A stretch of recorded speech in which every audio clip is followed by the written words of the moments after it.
میں سمجھ نہیں پاتا ہوں کہ دنیا میں بدترین دہشت گردی کرنے والے اسرائیل، جس کی مذمت میں تائید آئی ہے، اور کائنات کے مظلوم ترین انسان فلسطینی مسلمان جن کی تائید میں آئی ہے، میں اس کی کیسے آپ سے تائید حاصل کروں؟ الفاظ بونے ہیں، آنکھوں سے خون کے آنسو نکل رہے ہیں، کلیجہ ٹکڑا ہو رہا ہے۔ میں نہیں سمجھ پا رہا ہوں کہ آپ سے میں کن لفظوں میں اس کی تائید حاصل کروں۔ اسلام مٹنے کے لیے نہیں، باقی رہنے کے لیے آیا ہے۔ نور خدا ہے کفر کی حرکت پہ خندہ زن، نور خدا ہے کفر کی حرکت پہ خندہ زن، پھوکوں سے یہ چراغ بجھایا نہ جائے گا۔ اسلام کے خلاف بزدلانہ کارروائیاں، یہ دہدہ گیریاں، یہ دہشت گردیاں، جو کچھ بھی ہو رہی ہیں، آپ کی آنکھیں دیکھیں گی کہ کفر سرنگو ہوگا، اسلام سر بلند ہوگا۔ حق ہمیشہ جیتا ہے، جیتے گا۔ ہندوستانیوں کا بھی یہی نعرہ رہا ہے، ستمیو جیتے، ستمیو جیتے، کہ جیت ہمیشہ سچ کی ہوتی ہے، سچ کی ہوتی ہے، سچ کی ہوتی ہے۔ میں اس اگلی تجویز ہے اسرائیل کی جارحیت پر، اسے پیش کرنے کے لیے ہمارے یہاں مشورے میں نام طے ہوا تھا مفتی غیاث الدین صاحب دامت برکاتہم صدر جمعیت علماء آندھرا و تلنگانہ کا۔ مفتی صاحب کے لیے اٹھنا آنا مشکل ہے، میں درخواست کروں گا اپنے جنرل سیکریٹری مفتی محمود زبیر صاحب ناظم اعلیٰ جمعیت علماء تلنگانہ و آندھرا سے تشریف لائیں اور اسرائیلی جارحیت پر تجویز پیش کریں۔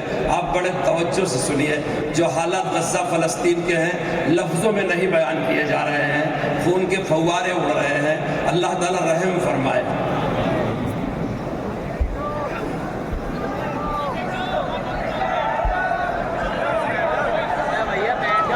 بسم اللہ الرحمن الرحیم۔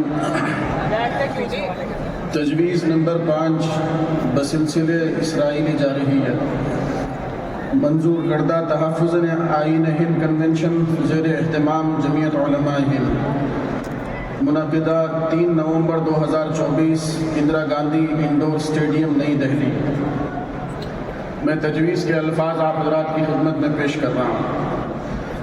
جمعیت علماء ہند کا تحفظ آئین ہند کنونشن رسوائے عالم غاصب اسرائیل کے درندہ صفت حکمرانوں کی سفاکانہ اور وحشیانہ مسلسل بمباری کے خلاف شدید نفرت و حقارت کا اظہار کرتا ہے۔ اسرائیل کی بربریت اور بے ایمانہ بمباری گزشتہ 1 سال سے نہتے معصوم بے گناہ بچوں اور عورتوں پر مستقل جاری ہے، جس کے نتیجے میں شہر کے شہر کھنڈرات میں تبدیل ہو چکے ہیں۔ اس وقت فلسطین میں ایک قیامت صغریٰ برپا ہے۔ اسرائیل کے بمبار طیاروں نے امریکہ کے تباہ کن ہتھیاروں کے ذریعے انسانیت کی تذلیل کرتے ہوئے ان اسپتالوں کو بھی ڈھیر میں تبدیل کر دیا ہے جہاں زخمیوں کا علاج جاری تھا۔ غزہ کی متعدد بستیاں مسمار کر دی گئی ہیں، جس میں لاتعداد معصوم بچے بھی ملبے تلے دب کر جام شہادت نوش کر چکے ہیں۔ دوسری جانب اسرائیل نے مظلوم فلسطینیوں کو امدادی سامانوں کی فراہمی میں بھی رکاوٹیں کھڑی کر دی ہیں۔ فلسطینیوں پر اسرائیلی مظالم میں مسلمانوں کے ساتھ ساتھ عیسائی آبادی بھی متاثر ہے۔ افسوس کہ اسرائیل کی کھلی جارحیت کے خلاف انسانی حقوق کا مسلسل راگ الاپنے والے عالمی ادارے بھی چپ ہیں۔ امریکہ اور مغربی طاقتوں کی ایما پر اقوام متحدہ جنگوں میں انسانی حقوق کی خلاف ورزی پر آواز بلند کرتی ہے، جبکہ یونیسیف سمیت UNO کے دیگر ذیلی ادارے خواتین اور بچوں کی فلاح و بہبود کے نام پر بے تحاشا رقم خرچ کرتے ہیں، لیکن فلسطین میں 1 سال سے زائد اسرائیل کی وحشیانہ بمباری کے نتیجے میں 50,000 سے زائد اموات ہو چکی ہیں، جن میں خواتین اور بچوں کی بھی ایک بہت بڑی تعداد ہے۔ مغربی طاقتوں اور ان سے وابستہ مذکورہ بالا اداروں کا مصلحت آمیز رویہ بہت کچھ سوچنے پر مجبور کرتا ہے، اور افسوس کے ساتھ کہنا پڑتا ہے کہ ان تمام وحشیانہ کارروائیوں کی کھلے عام حمایت دنیا کا سب سے بڑا جمہوری ملک کہا جانے والا امریکہ کرتا ہے۔ اس لیے امریکہ کی موجودہ حکومت کی جتنی بھی مذمت کی جائے کم ہے۔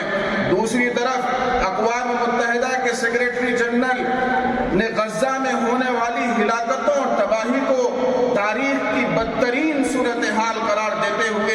اسرائیل کی نسل کشی کے خلاف صرف بیان جاری کرنے پر اکتفا کر لیا ہے۔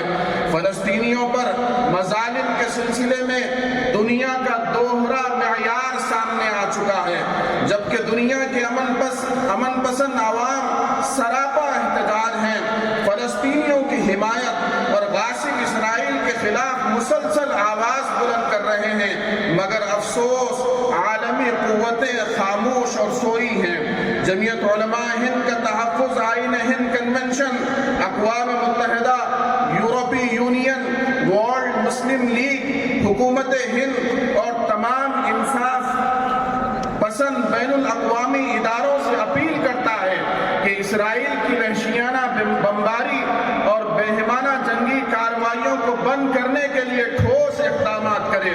کنونشن دنیا کے تمام امن پسند ممالک سے مطالبہ کرتا ہے کہ اسرائیل کی حمایت اور جنگی ساز و سامان کی فراہمی کو بلا تاخیر بند کرے تاکہ فلسطینیوں کے لیے انسانی ضروریات کی رسائی ممکن ہو سکے۔ جمعیت علماء ہند کا تحفظ آئین ہند کنونشن استقلال اور حریت پسند فلسطینیوں کو اپنی قلبی ہمدردی کا یقین دلاتا ہے اور ان کے مطالبے حریت و آزادی کی دل و جان سے تائید کرتا ہے، اور دعا گو ہے کہ اللہ تعالی فلسطینیوں کے حوصلے اور ہمت کو بلند رکھتے ہوئے ان کی نصرت کرے، نیز ظالم طاقتوں اور ان کے ہم نواؤں کو نیست و نابود کرے۔ آمین۔